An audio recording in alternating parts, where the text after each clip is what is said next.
So The Journey, which is odd film, starts out by explaining the Troubles, okay, and it has a text on the screen which says this: in 2006, the leading players, I'm quoting directly, met in Scotland for the Troubles to try and hammer out a final and lasting peace agreement.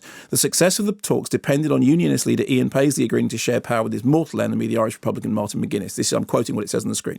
These extremists were polar opposites who had never previously spoken, but were forced by circumstance or fate to make an historic journey together. This story imagines that journey. And then what we get is an imagined account of them sharing a people carrier together, going to the airport to get a plane so that he can get back for a family do. And it's an interesting premise, the idea of, particularly when you've got,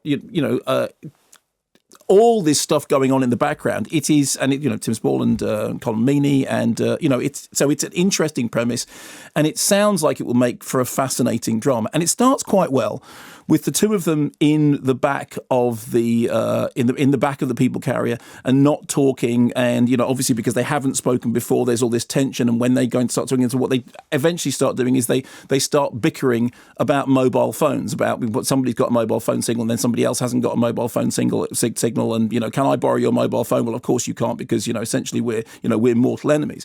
But then what happens is it then turns out that the guy who's driving the transporter is in touch with John Hurt, who is essentially working for the Special Forces, who for MI5, and is giving the driver a constant political commentary about why it is that these two people in the back of his car must get on, because this is going to have historical consequences. So all the way through, we've got this kind of Greek chorus telling us what the action means. And then the journey, it's not just a journey with them talking. The car, they get off the road, they go through a forest. There's a thing when there's a tyre, there's a bit with a deer, there's a bit when they get out of the car.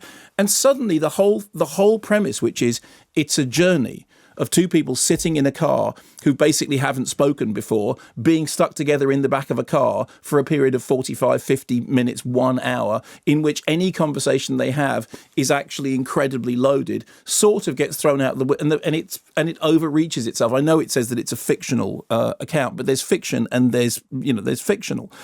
It's a shame because there are some very nice performances. As I said, Tim Spall's very, very good. Toby Stephens as Tony Blair, although obviously whenever we think of Tony Blair, you think of Michael Sheen doing the perfect Tony Blair. And it does all remind you of, you remember The Deal, which was a sort of imagined version of Tony Blair and Gordon Brown in that restaurant in Islington or wherever it is. Dave Morrissey. Dave Morrissey, yes. brilliantly. Hello, Dave. Yeah, fine. And that was a film in which you could actually believe that the conversation that they were having on screen was a real conversation. The problem with this is it's an interesting idea, but it's an interesting idea that then immediately overstates itself and steps out into the realm not of fictionalized, interesting, how might this have played out, but stuff which simply isn't believable, despite some very good performances.